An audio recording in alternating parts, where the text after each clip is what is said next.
Wanyizo oli awo abantu bangi okulaba nga bategeera ekyalo ekyo. Twali tulina mukadde waffe eyatuva ku maaso, Mukama Katonda musaasire byamusobako, Mama Kase Mubanda. Yayitangayo bbiya era yali amanyi waliyo factory y'ebyokunywa bifaanagana bulungi. Ng'ate kyalo kiramba. Sebo.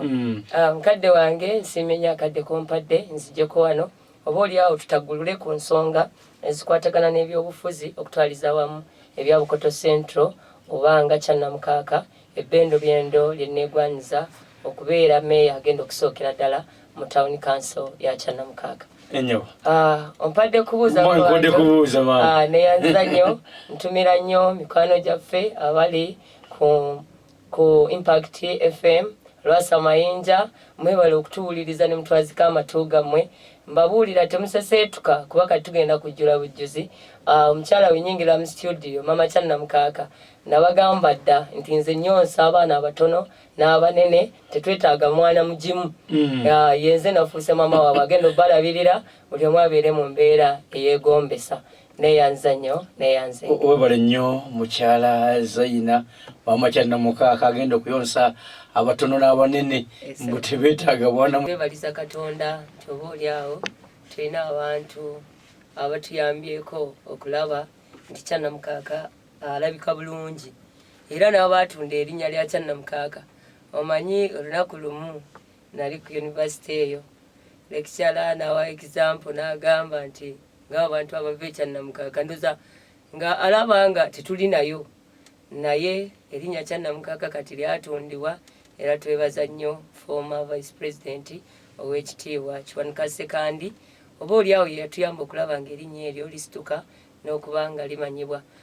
Okwo kwengatta okwebaza Obwakabaka bwa Buganda okuba nga Kyannamukaaka Ssaabagabo mwe tuwangaalira batutembeese bulungi n'okuba nga tujjumbira enteekateeka z'Obwakabaka nga 18 abali ku mukutu abali ku leediyo mbajjukiza nti tugenda mu lwalo lwaffe nga banna Kyannamukaaka. Nsaba tuteekemu amaanyi ate tukiike embuga tulope n'ensonga. Kyannamukaaka okutwaliza awamu ebyobufuzi byatandise biyinda nga bw'oyogera abantu bakkirira we bayambuka ogenda okutuuka e Kamuzinda waliwo olukuŋŋaana oluliwo tuuza ka Kyannamukaaka mu Kyantale nga kye kimu naye nkyabeebaza babadde tebannaba kuteekawo nnyo mbeera gye nandiise ey'effujjo bakyakutte bulungi embeera naye mulimu abatonotono oba oli awo abayingidde ebyobufuzi nga balinamu akabugumu. Nsaba bakakendeeze bamanye ebitugatta bibeere nga bingi obwo obutwawula babugumiikirize ebyobufuzi bya kaseera katono ddala. Twebaza Katonda nga banna Kyannamukaaka tuwangaalira kulima mukadde wange mwami Bwekumbule Frank. Otunde nanansi. Kulima nanansi, butunda, matooke, mwanyi, nyaanya. Twebaza Katonda tulina enkuba. Kire ky'enkuba twakifunye abantu bali mu malimiro bakola wadde ebyobufuzi weebiri ne tutunuulidde nnyo okulaba nti abantu babeerako n'akasente mu nsawo zaabwe. Ebyobufuzi nze ng'omuntu oba obukulembeze bwe naadde neeyanjula nerabidde okutegeeza mukadde wange nti ate era nze chairperson wa NRM ow'ebbendo byendo erya Kyannamukaaka. Abantu bange abaana b'entumbwe zange bafulaga beera ba NRM omulimu nabo baagutandise. Nalabye muganda wange Honorable Seremba Mayanja Nkoko nga yatandikidde mu Kamuzinda awo omanyi wasibuka era we bamuzaala n'agamba kansooke nkikubire ewaffe ekyamulaawo. Nalabye nga abantu bamwaniriza ate era ne Honorable Knowledge Juanita mu Kyannamukaaka tugenda kubeera naye nga ennaku z'omwezi 16 olunaku lw'enkya mu Buyaga. Kansala Lilian naye atambula, Kansala Tumwesige n'abalala bafaanagana bwe batyo. Omulimu bagukwasiza bukwakku na kwagala era bakyayongera okuloopera abantu ensonga lwaki beesowoddeyo bajje oba oli awo batuuse obuweereza. Mukyala Zaina awuliriza Impact FM radio Lwasa Mayinja. Eso. Kyannamukaaka yamanyikibwa nnyo Eso. ku linnya Edward Kiwanuka Sekandi. Ne tulaba Mama Sekandi ebyobufuzi yabivaamu n'enkodde abikola. Tulaba akola. Era gulawundize era olaba n'akalendereza akaliyo ka Mwami Sekandi. basekandi muli bazaawo mu Kyannamukaka kuba bantu kya bonna ng'ogyeko sekandi bw'ogamba nti ddala mu gavumenti ya kuno tulina nti wabasekandi tuzaawo ono kuba eddoboozi ly'Ekyannamukaka lyawulikika nnyo nga sekandi nga deputy speaker n'abeera speaker n'abeera vice president erinnya eryo lya sekandi mugenda ddizaawo muti erinnya lya sekandi nga mu ab'Ekyannamukaka. Mukadde wange nsiimye nnyo ekibuuzo ekimbuuziddwa.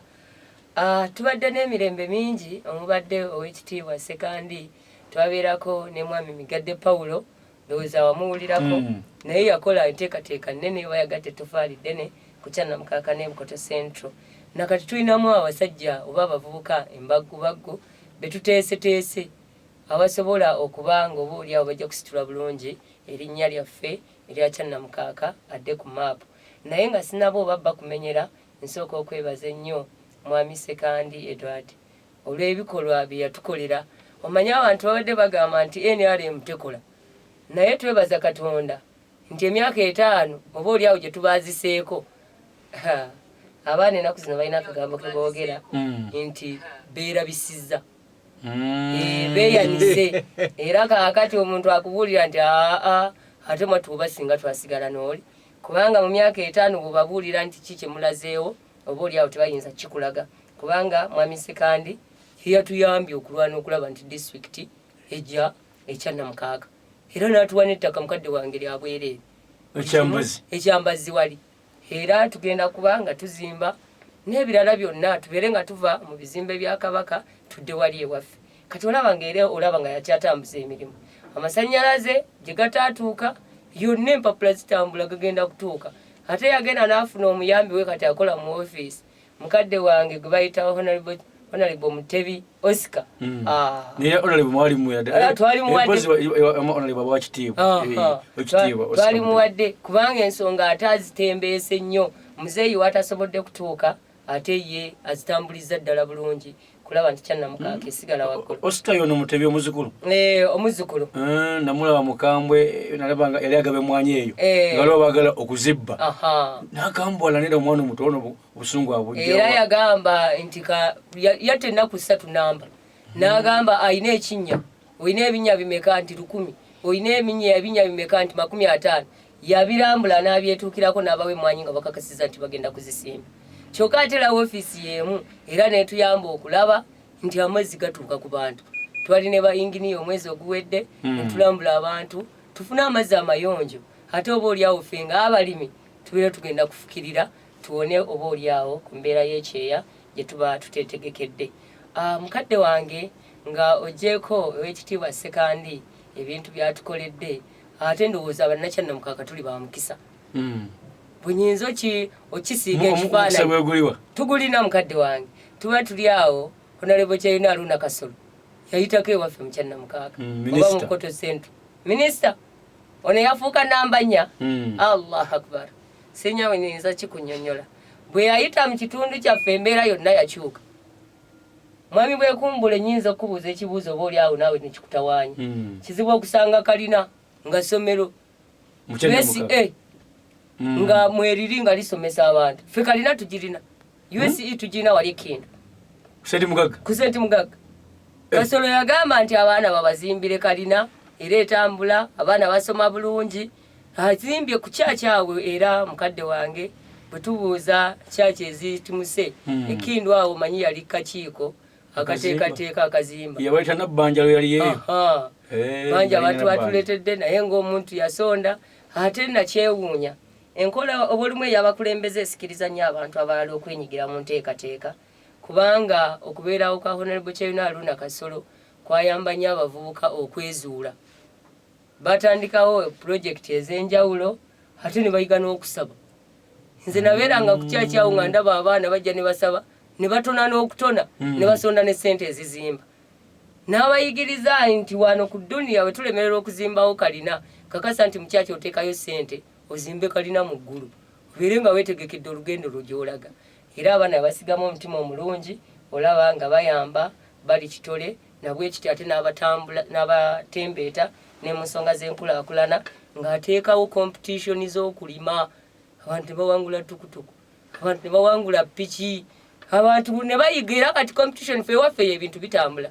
osanga abavubuka nga betaddemu amaanyi alina emiti gye gyemmwanyi 10 mulimu ensalosalo obusaabugula kwekaba nolaba nga embeera ekyatambula bulungi oba oli awo olw'abakulembeze abayiseeko oba abawubyeko olubula ekigere mu kitundu kyaffe naye tulinawo abasajja embaggubaggu n'abakyala embaggubaggu era omuntu agenda alinaku ezo n'abeeraawo n'agamba nti naye hajati nga mukazi w'amaanyi manyi bagenda ne batunuulira ekifaananyi ne bagamba omukazi alayika munene ngenda okuvaayo nga balaba nga ate nga ndi mutono nnyo naye ate ng'ebikolwa byange bigaze okusinga bwe nfaanana kaakati ogwo omusingi guba guteekeddwawo ngaaliwo abantu abatondeddwawo nga hajati nakidesign waliwo abatondeddwawo nga tumwesige Robert waliwo abantu abatondeddwawo kakande John ndowooza mumuwulire mulimu mwami Ntuwa Gerard oyo ye naye ayambidde ddala ekitundu kyaffe okulaba nti kiyitimuka mulimu abantu baffe okuuma erinnya tulinamu abasuubuzi ab'embavu Mukyannamukaka yes abatundidde ddala erinnya lya Kyannamukaka ne lidda ku ntiko tulina mwami Yigaawo Kyannamukaka Allah kwano gwange oyo mwami Yigaawo mwanyi w'ekyuma atukoze bulungi obutagambika mu Kyannamukaka waliwo mwami Yuda Musuubuzi waliwo Saalongo Mugerwa Saalongo Keke waliwo wano tuyingire obuyagali omwami Muteesaasira abo bonna basitula linnya lya Kyannamukaka kanyanirize omuyambi wa special envoy Edward Kyonoka Sekandi asanze tumugeyo atuulidde tetumanyina kumanya mukadde wange tukaniriza nnyo asanze tuli mukama wange mbale ekyakunyumiza Kyannamukaka weetuuse abantu bonna bayize ebintu by'okukola olw'okuba balina bibala gy'emito egitondeddwawo ate gyo nga gitembeeta Bwakabaka bwe ebintu bya Buganda nga be basoosowaza ensonga tulina omwana bamuyita Bazirwana James ali awo mu Buyindi tulina Norrin ali awo mu Kitofaani tulina abaana boolaba ate ye Kajeerera atukoze obulungi obutagala omwami wa Kabaka abatongole bonna abayigiriza okukola kati olaba nga embeera y'okukola yo y'amaanyi nnyo mukyala Zaina katuve ku mudaala tukole ku nsimbi z'abakama baffe tugenda kukomawo mu kitundu